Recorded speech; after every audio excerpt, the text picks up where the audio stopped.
कम समय में सारी बातें करने की मुझे आदत है और हम लोग का पत्रकारिता पढ़ाया जाता है कि एक सेंटेंस में से एक कितना शब्द आप चुरा सकते हैं और भाव नहीं बदले, मतलब तो शब्द जितना बचा सकते, इसलिए समय को देखते हुए ये सारी बात करेंगे। आज बहुत सारे ऐसे लोग भी परिनिर्वाण दिवस मना रहे हैं बाबा साहब की, जो लोग बाबा साहब के संविधान के घनघोर विरोधी थे। संविधान को जलाया था उन्होंने, बाबा साहब की तस्वीर को जूते से रौंदा था, तिरंगा झंडा को जलाया था, जो तिरंगा झंडा इनकी देन है,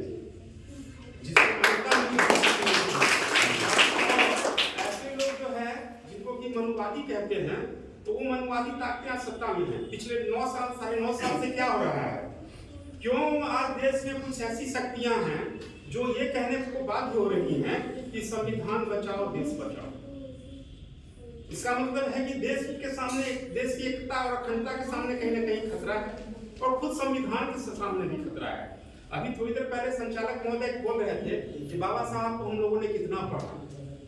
गुजरात में भाजपा की सरकार है, भाजपा की सरकार ने सिलेबस में 8वीं कक्षा के बच्चों के लिए बाबा साहब की जीवनी को ये किया, उनकी विचारधाराओं पर सिलेबस में शामिल किया।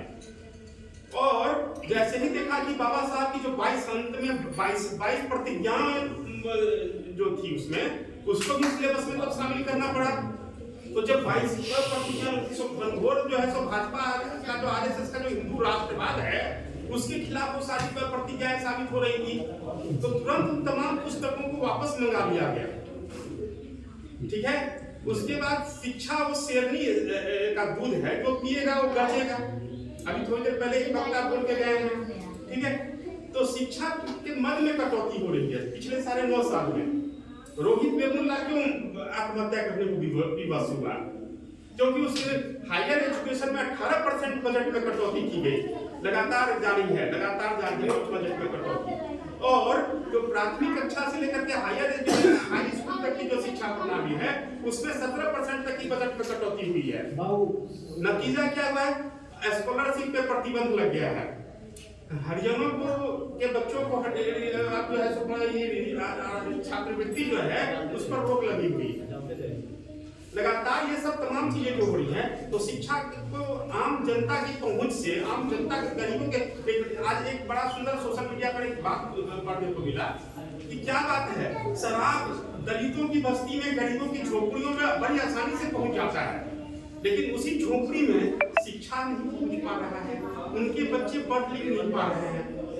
तो कहीं ना कहीं जब हम आप सोचते हैं कि बाबा साहब की जयंती मनाएं या उनकी पुण्यतिथि मनाएं, तो हमको ये भी देखना होगा कि बाबा साहब किन मूल्यों के लिए लड़े, वो किस तरह का सामाजिक व्यवस्था चाहते थे और आज किस तरह की सामाजिक व्यवस्था को स्थापित करने की बात की जा रही है।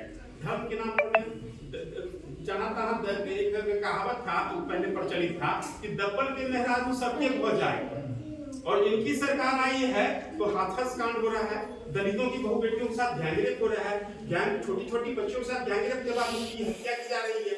तो ये सब प्रक्रिया बढ़ी है। तो इन तमाम चीजों का महिला अधिकार के सबसे बड़े संरक्षक थे बाबा साहब, और आज जो संविधान विरोधी तमाम बातें, तो हम लोगों को इन तमाम मूल्यों को हिफाजत करने का भी संकल्प लेना पड़ेगा। और यदि हम लोग ये संकल्प लेते हुए इनकी पुण्यतिथि मनाएगा, परिनिर्वाण दिवस मनाए, तो ही ये तिथि मनाना सार्थक होगा। धन्यवाद।